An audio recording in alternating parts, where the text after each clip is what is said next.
Bonjour à tous. Pour la suite de cette série sur les liens entretenus par Robert Weinstein avec les mafias du monde, nous allons explorer un sujet un peu particulier car le dénouement de cette incroyable histoire est encore inconnu. La plupart des faits se sont déroulés très récemment et dans le contexte de pandémie.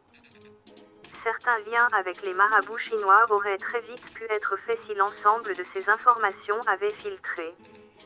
Or non, il ne s'agit pas de cela. En visitant un temple bouddhiste dans un quartier péruvien de Copenhague, Robert Weinstein a découvert une chose incroyable. À la carte des vins d'une taverne viking figurait le légendaire Sylvaner année 1972. Quand il demanda au tavernier comment il s'était procuré ces bouteilles, il lui répondit sobrement par ces mots. Parce que c'est historique, mon ami. Robert Weinstein craignit d'être accusé de révisionnisme en affirmant que c'était impossible, mais il l'affirma tout de même. Il demanda de voir le stock de Sylvaner année 72 de ses propres yeux et le tavernier lui demanda d'attendre que tous les clients soient partis.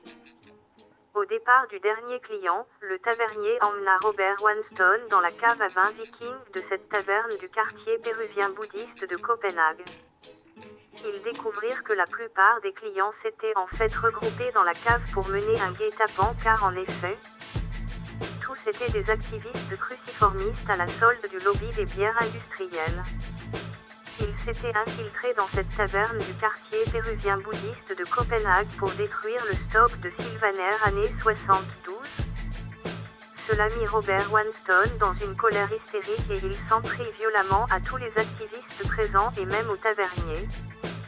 Après cette effusion de sang qui valait mieux qu'une effusion de vin, tous partirent à l'hôpital blessés mais sobres. Sauf Robert Weinstein.